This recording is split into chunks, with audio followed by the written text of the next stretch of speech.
Assalamualaikum warahmatullahi wabarakatuh. Selamat berjumpa kembali Bapak Ibu warga belajar yang berbahagia.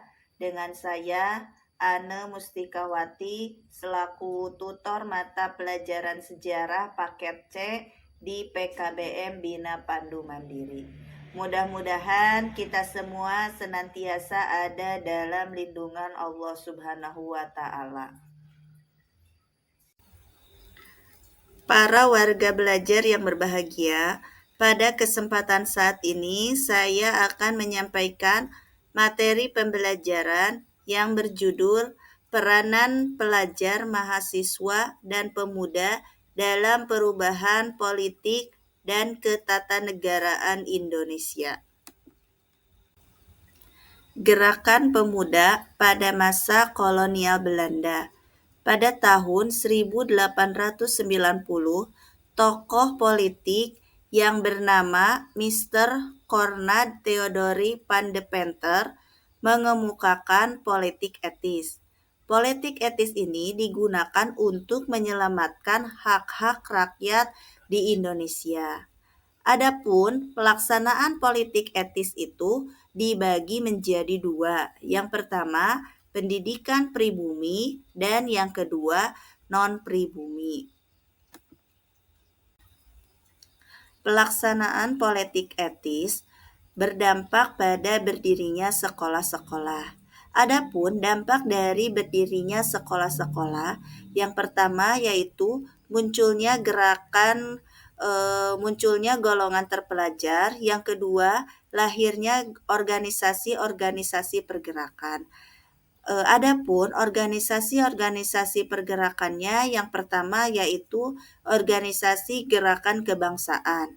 Pertama, Budi Utomo, yang kedua Serikat Islam, yang ketiga Partai Nasional Indonesia. Yang kedua, organisasi gerakan kedaerahan, yaitu Jong Japa, Jong Ambon, Jong Sumatera, Pemuda Betawi, Sekar Rukun. Yang kedua, organisasi gerakan agama, Muda Kristen Dejawi, Jong Islami Tenbon, Pemuda Muslimin Indonesia, Pemuda Ansor, dan Pemuda Muhammadiyah. Yang ketiga, organisasi gerakan kepanduan, dan puncaknya yaitu pelaksanaan Sumpah Pemuda.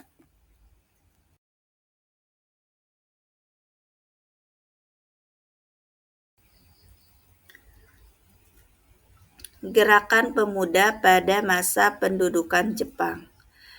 Kegiatan pemuda Indonesia pada masa kedudukan Jepang secara umum terbagi menjadi 3 hal, yaitu yang pertama, gerakan organisasi pemuda yang bersifat militer dan semi-militer.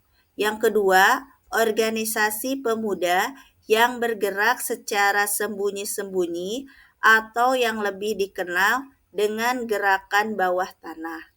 Dan yang ketiga, organisasi pemuda bentukan Jepang yang disiapkan untuk membantu Jepang menghadapi Perang Asia Timur Raya.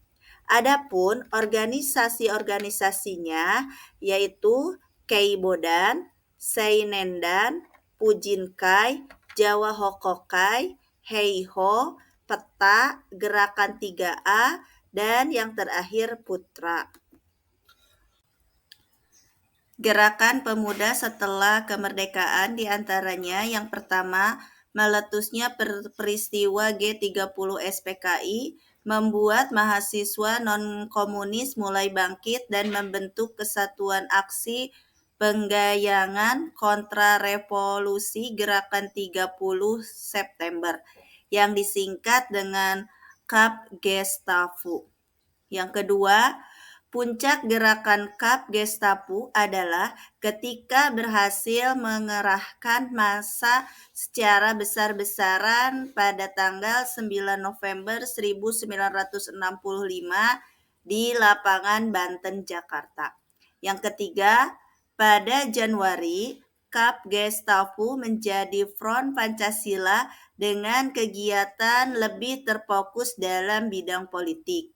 Yang keempat, dibentuk wadah baru bagi Gerakan Mahasiswa Indonesia dengan nama Kesatuan Aksi Mahasiswa Indonesia yang disingkat KAMI. Yang kelima, pada tanggal 12 Januari 1966, kami bersama-sama dengan rakyat beserta Front Pancasila dan kesatuan aksi lainnya mendatangi DPR GR mengajukan tritura yang berisi pembubaran Partai Komunis Indonesia, pembersihan kabinet dari unsur-unsur G30S dan PKI, penurunan harga atau perbaikan ekonomi. Gerakan pemuda pada masa reformasi. Yang pertama, pada tanggal 5 Maret 1998, 20 utusan mahasiswa Universitas Indonesia mendatangi gedung DPR MPR untuk menyatakan penolakan terhadap pidato pertanggungjawaban Presiden Soeharto. Pada tanggal 11 Maret 1998, MPR kembali menunjuk Soeharto sebagai presiden untuk yang kelima kalinya. Keputusan politik ini memicu aksi demonstrasi menentang rezim Orde Baru di banyak kota. Pada tanggal 15 April 1998, Presiden Soeharto meminta para mahasiswa untuk mengakhiri protes dan kembali ke kampus. Sebulan lamanya, para mahasiswa dari perguruan tinggi, baik dari swasta maupun negeri, telah berunjuk rasa menuntut dilakukannya reformasi. Pada tanggal 9 Mei 1998, Presiden Soeharto berangkat ke Kairo untuk menghadiri pertemuan KTT G15. Hal ini menjadi lawatan terakhirnya ke luar negeri sebagai Presiden RI.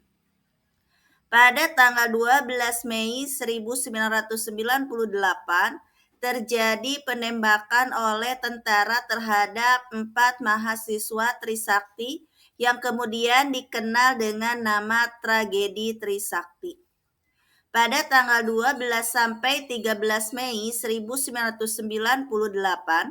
para mahasiswa mendorong perubahan melalui agenda reformasi dan berhasil menduduki gedung DPR MPR. Pada tanggal 21 Mei 1998, Presiden Soeharto menyatakan berhenti dari jabatannya sebagai presiden dan menyerahkan kekuasaannya kepada wakil presiden yaitu Bapak B.J. Habibie. Para warga belajar yang berbahagia, demikianlah materi yang dapat saya sampaikan pada kesempatan ini. Terima kasih atas segala perhatiannya, dan untuk selanjutnya jangan lupa untuk menuntaskan pembelajaran berikutnya yaitu dengan menyelesaikan penilaian. Sekian dan terima kasih. Wabillahi taufik wal hidayah. Wassalamualaikum warahmatullahi wabarakatuh.